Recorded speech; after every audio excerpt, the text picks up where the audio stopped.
Hey everybody, welcome back. This is Butcher Reviews. I am One Star Boy, The Annihilator. and we are bringing you another review. This is a straight to Netflix film called Coffee and Kareem. Wow. It is very underwhelming, to say the Yeah, least. yeah, to say the least. The plot is Ed Helms plays Coffee, a police officer who is now seeing Taraji P. Henson of Hustle and Flow fame, as well as a menagerie of other films such as Hidden Figures, just got a bunch of awards. Um, And then they Ed are Helms from The Hangover and The Office, yeah. and Office. And Taraji's son, his name is Kareem. He walks in on them doing it. They're dating. They're doing it.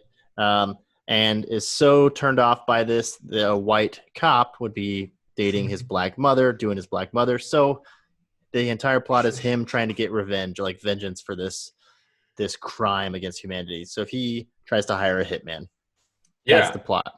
So the 12-year-old has connections to high criminal organizations somehow. They don't really explain it. Or if they did, we didn't really get to I didn't understand it anyways. Did you know how this 12-year-old knew criminals? No, he just texted some homie, and some homie's like, "Yeah, I got you." He paid $20, is what it was. Oh yeah, he paid $20, and then Absurd. I guess that's all it takes to find out the criminal's location.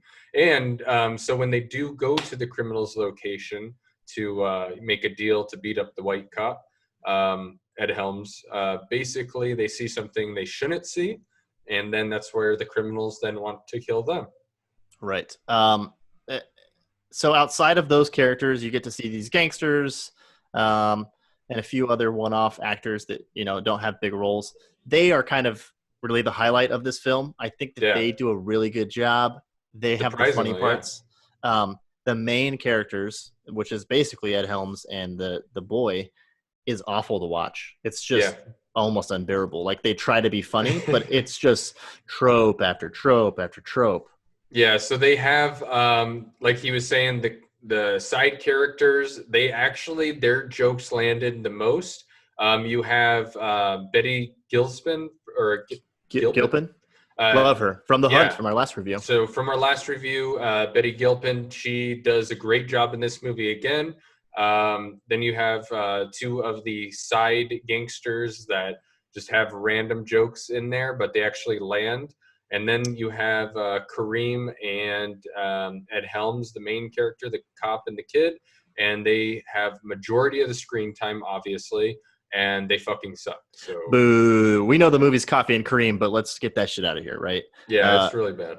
I would say one of the biggest complaints that we both have is just how insanely vulgar like this 12-year-old kid is. Yeah, I Like fucking this makes you this want is to a hate scripting. kids. Yeah, it's a scripting thing for sure. You can't Yeah. blame the actors so much, but no kid curses that much. Yeah, he's It's a just crazy. 12-year-old, and I mean, yeah, he talks like an 18-year-old for being 12, and it just feels unnatural, I guess, and it just makes you want to fucking punch the kid in the face, to be Yeah. honest. One of the few funny things he does do is he tries to convince Ed Helms in order to be tough and like fight back against bullies is to gay it up a little bit, Yeah, which it landed. That's like one of the few parts that landed for me. But other than that, yeah, it was dry.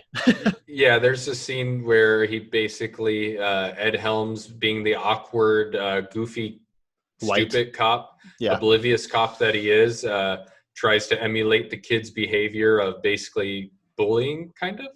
And yeah, it was actually pretty funny, but that's unfortunately one of the few scenes where the comedy actually landed, and it was what, 5 minutes of the movie, Yeah. if Um, that. I'm just going to go right into my final review here. Let's not waste too much time on this film here. So for Yeah, me, bad scripting, bad jokes, too much, like racial epithets that were funny in like the early 2000s. exactly. It felt But outdated. yeah, they just feel outdated. And so for me, outside of Betty Gilpin being incredible that she is, Yeah. this movie is going to get 3 bloodsheds.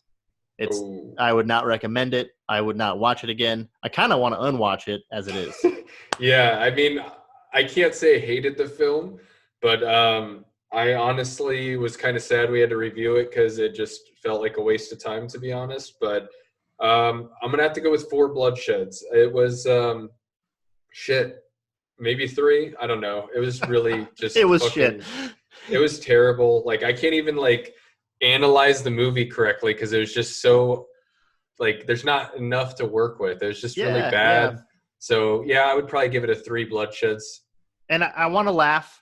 There's parts where you're like, this should make me laugh, but it It just didn't didn't. hit. And maybe it's made for a different audience. So we would love to hear from y'all. Let us know what you think. Um, Obviously, we're not recommending you watch it, but watch it so you can tell us how bad it is too. Yeah, I mean, obviously, we're still in the midst of the pandemic. So if you got time on your hands, Which go you ahead do. and watch it. If you, yeah, let us know what you think. I mean, it was just super boring and underwhelming for me. Jokes didn't really land. Some of them did, a lot of them didn't. And the best part about it was getting to see Betty Gilpin again. Yep. And with that, that's our 5th review, y'all. I'm One Star Boy. The Annihilator. Hey, like, comment, subscribe. We'll catch you later. Peace. Fucking like, subscribe, and comment on this video.